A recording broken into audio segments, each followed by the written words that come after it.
যে পূজার আয়োজন বেশি হচ্ছে সেদিকে কিন্তু আমাদের দলের উদ্দেশ্যে যারা এখানে উপজেলা পর্যায় থেকে এসেছেন এবং পৌর থেকে এসেছেন এবং তাদের সাথে যারা অঙ্গ সংগঠন যারা আছেন তারা সম্পৃক্ত এবং আমি অলরেডি জানি যে আমাদের ইউনিয়ন পর্যায় পর্যন্ত অলরেডি কিন্তু প্রস্তুতি শেষ। তারা কিন্তু মিটিং করে কিন্তু প্রস্তুতি নিয়েছে আমাদের হিন্দু ভাইদেরকে সহযোগিতা করার জন্য, তাদের পাশে থাকার জন্য। তারপরও আমি যারা এখনো করেননি গিয়ে উপজেলা পর্যায়ে আপনারা মিটিং করে আপনারা ইউনিয়ন পর্যায়ে এবং পৌরসভা যারা আছেন পৌরসভায় তারা ওয়ার্ড পর্যায়ে সবাইকে ডেকে নিয়ে আপনারা কিভাবে সুন্দরভাবে পূজা উদযাপন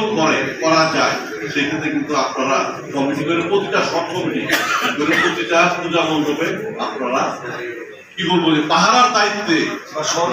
আপনারা সহযোগিতা করবেন এবং ওনারা মনে করেন আমাদের হিন্দু ভাইরা যদি মনে করেন যে তাদেরকে সাথে থেকে পাহারা দিতে হবে আপনারা তাদের সাথে থেকে পাহারা দেবেন। এটা কিন্তু আমরা জেলার পক্ষ থেকে আপনাদের প্রতি নির্দেশ থাকবে। এই কারণে কিন্তু আসলে আপনাদেরকে এখানে ডাকা, কারণ এখন উপজেলা পর্যায়ে গিয়ে আমাদের মিটিং করে মানে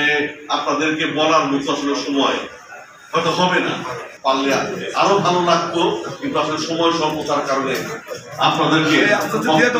পারিনি বলে আবারও দুঃখ প্রকাশ করছি। আমাদের নেতা তারেক রহমান সাহেব কিন্তু নির্দেশ দিয়েছে এবং এটাও তিনি বলেছেন যদি আমাদের দলীয় নামধারী কোনো নেতা কোনো বিশৃঙ্খলা করার চেষ্টা করে তাদেরকে শুধু সাংগঠনিক তাদের বিরুদ্ধে ব্যবস্থা নেওয়া হবে, তাদের প্রচলিত আইনে তাদের বিরুদ্ধে মামলা করা হবে। এটাও আর যদি বাইরের কেউ, কারণ ভাইয়ের আমার আপনারা জানেন, প্লিজ আপনারা কথা বলবেন না, ভাইয়ের আমার আপনারা যে 5ই আগস্ট একটা স্বৈরাচার সরকারের পতন হয় ছাত্র জনতার আন্দোলনের মুখে, তারপর কিন্তু ভাই তাদের কিছু নেতা এবং কর্মীরা দেশ ত্যাগ করেছে, কিন্তু তাদের নেতা কর্মীরা ম্যাক্সিমাম কিন্তু সারা বাংলাদেশে আছে। তারা সারা বাংলাদেশের থেকে তারা কিন্তু এখনো এই দেশটাকে অস্থিতিশীল করার জন্য তারা কিন্তু প্রতিনিয়ত চেষ্টা করছে, পদক্ষেপ নিচ্ছে। সেক্ষেত্রে কিন্তু আমাদেরকে সচেতন থাকতে হবে এবং হিন্দু ভাইয়েরা আপনাদের সাথে আমাদের সাথে দ্বন্দ্ব বাঁধানোর জন্য কিন্তু তারাও কিন্তু সবসময় সচেষ্ট থাকবে। তাই আপনাদেরকে বুঝতে হবে, দেখতে হবে, জানতে হবে আসলে যদি কোনো কেউ অন্যায় করে, কেউ কোনো বিচ্ছিন্ন ঘটনা করে, আগে আপনাদেরকে দেখতে হবে যেটা কে করেছে,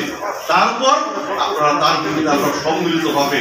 আমরা পদক্ষেপ দেব এবং তাদের শাস্তির ব্যবস্থা করবো, এই প্রতিশ্রুতি আপনাদেরকে দিয়ে যাচ্ছে। আরেকটি কথা বলবো যে এখানে বিশেষ করে হিন্দু ভাইরা যারা আছেন, আমার দলীয় নেতৃত্ব যারা আছে, আমাদের মোবাইল বিশেষ করে প্রেসিডেন্ট সেক্রেটারির মোবাইল সার্বক্ষণিক খোলা থাকে। আজকে থেকে সার্বক্ষণিক কখনো বন্ধ হয় না, তারপর আমি বলবো যে আমাদের টেলিফোন সার্বক্ষণিক খোলা থাকে। আপনাদের যদি বিন্দু মাত্র কোনো অসুবিধা আপনারা অনুভব করেন তাৎক্ষণিক আমাদের সাথে আপনারা যোগাযোগ করবেন, আমরা আপনাদের পাশে তাৎক্ষণিক পাশে থাকবো, ঠিক আছে? আমরা কিন্তু আপনাদেরকে আর উপজেলা পৌরসভাকে আমি এবং তাদের পাশে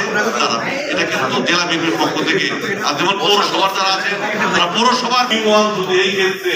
আপনারা দায়িত্বের অবহেলা করেন তাহলে কিন্তু আমাদের চেয়ারম্যান সাহেবের নির্দেশ, তাদের প্রতি কিন্তু আমরা দলীয় অ্যাকশন আপনাদের প্রতি এই প্রত্যাশা রাখি, ঠিক আছে? আপনাদের জন্য ব্যবস্থা আছে, আপনারা নিয়ে তারপর